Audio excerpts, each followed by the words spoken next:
If you plan on moving to Boston, you gotta check out these top 5 neighborhoods.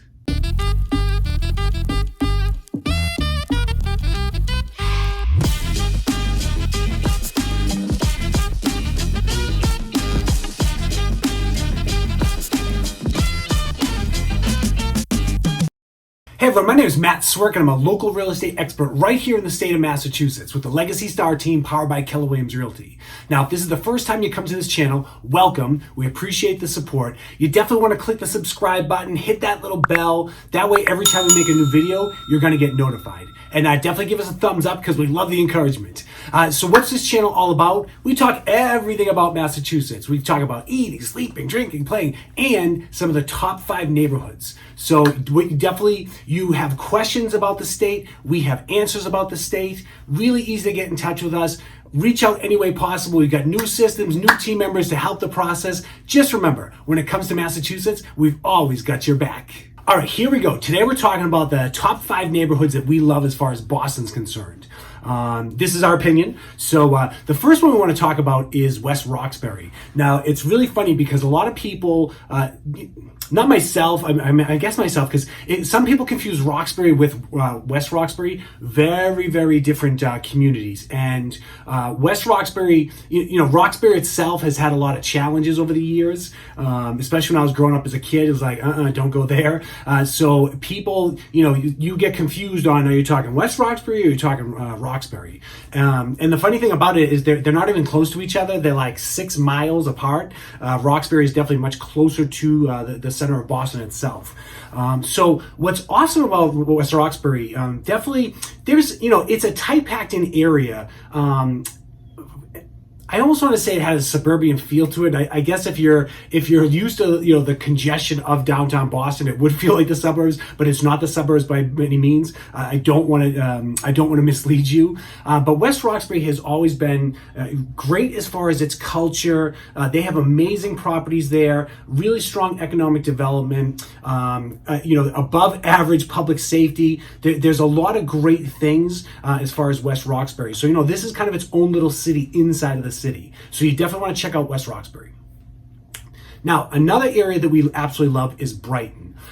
When I think Brighton, I automatically think Alston Brighton. So you're like, Matt, why are you bringing that up? Well, that's just because that's what I think. So that's what my mind flashes. It's just that segment as far as Boston's concerned. So Brighton it's a great place, and it was popular in the past, but it's become more and more popular. And I think it has to do with the fact that it's so close to a lot of the colleges, especially BC. And because you have a lot of students in there, it's got a very young blossoming culture. And there's always a steady influx as far as professionals coming and going. And so there's a lot of great local businesses that support that. You want to talk about diversity. This is a great place to be. Awesome nightlife. I could tell you stories upon stories of some of the places I used to visit. We're not going to go there right now, but it's definitely a really hot neighborhood. And it's one of those places, there is some affordability there. So if you want to live there, you can do well as far as price point, but again, it's going to be another busy area, especially with all that influx as far as colleges are concerned, or college students. So definitely check out one of the other videos that talks about some of the things that aren't exciting about Boston, because we have this thing like when all the college kids come in, it can be really messy. Now, another place that we absolutely love, a little bit closer to my home city of Quincy, is a place called Adams Village. Now, Adams Village is an area of Dorchester, and that Dorchester is a part of Boston, so it gets really confusing. And when people think Dorchester, that might strike a chord, because just like any place, there was some challenges in the past. However, Adams Village, that segment of Dorchester, always seemed a little bit protected. It's right next to a town called Milton, which was definitely more of a high-end community when I was growing up as a kid. It probably still is. But Dorchester has absolutely flourished, and it's really become a great place. What's really funny about it is it's really known for kind of its Irish background. So you can easily go into one of the Irish bakeries, and you not only will you hear the Irish accent, but you'll hear that heavy Bostonian accent, right? I was down in Florida recently, and they were like, you're from Massachusetts. I'm like, yeah, you want to put the little monkey hat on and be like, park the car in Harvard Yard, right? So it's got amazing nightlife. There was this really cool place called Spucky's and Pizza. Spucky's was another form of a sub or a grinder or a hoagie or a torpedo sandwich. So, again, the different terminology that we have here in Massachusetts.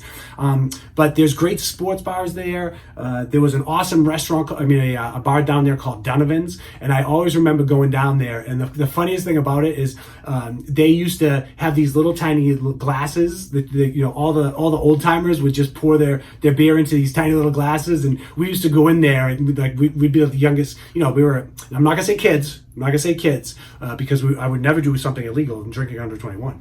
However, when we were of age, we would go in there. We just got the biggest kick out of hanging out with all these people that had much more experience in life. And of course, we just fit right in and had those little cups. So it's a really, really cool area. There's a lot of places to kind of go and see. Hershey's used to have a plant down there. So definitely Adams Village, really, really cool place. Another place that actually touches my heart is JP, also known as Jamaica Plain, or I guess I should have said Jamaica Plain, also known as JP. Really, really friendly place.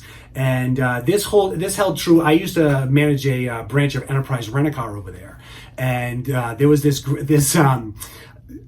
I had this feeling back then, and no offense to anyone. I guess I am labeling, which I shouldn't do. But that kind of that crunchy feel, right? Definitely people that were a little bit more laid back. You walk through, some of the areas that you can go. Some of the open spaces. You're gonna see lots of yoga mats. You're gonna see a lot of people walking dogs. So that's something. And I'm not saying. I don't know what I'm saying, but definitely that could be a perfect place for you if you're looking for more of a sense of a community of actually living in a city environment. And there's so many great restaurants there. I mean, I could rifle them off the top of my head in some of the great places that I've used to visit down there. So if you go to Jamaica Plain, definitely bring your appetite, especially to a place called JP Licks. Awesome ice cream stand. All right, the last part that we want to discuss is the Back Bay. It's just, the Back Bay is really, really cool. I mean, it's protected by the historic district. All the buildings there. There's tons of character. It's a great place to kind of walk around and see that. There's kind of the brownstone buildings. If you don't know what that is, definitely reach out to us and we'll explain what that's all about. But it's got a really even though it's an older area that you would look at, it's got it's got tons of positive energy that's making it really exciting and new. So it's definitely a desirable area, and it's much closer to downtown Boston itself. All these areas that we're discussing are really close, but this one just seems it's right there because it is. Now there's there's a lot of residential areas, as far as renting and buying, and it's definitely.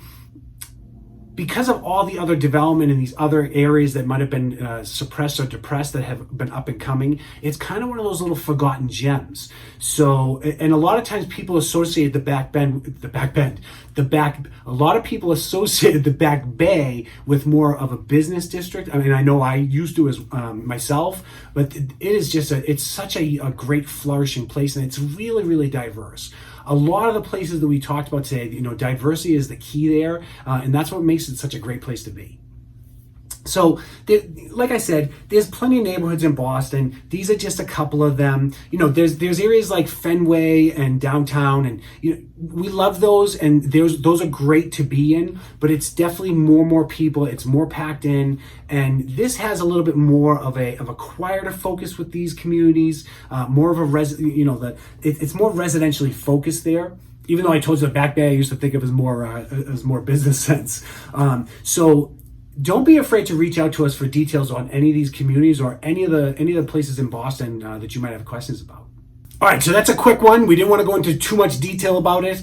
We know you're going to have a lot of questions, and we have a lot of answers, so we definitely want you to reach out. Do whatever's appropriate for you. We'll get back to you as soon as possible. Whether you're looking to find a place to go visit, some cool vacation spots, you're coming here to rent for a little bit, you're coming here to buy. We're here for you. We love the honor of being able to do this every week. And just remember, when it comes to Massachusetts, we've always got your back.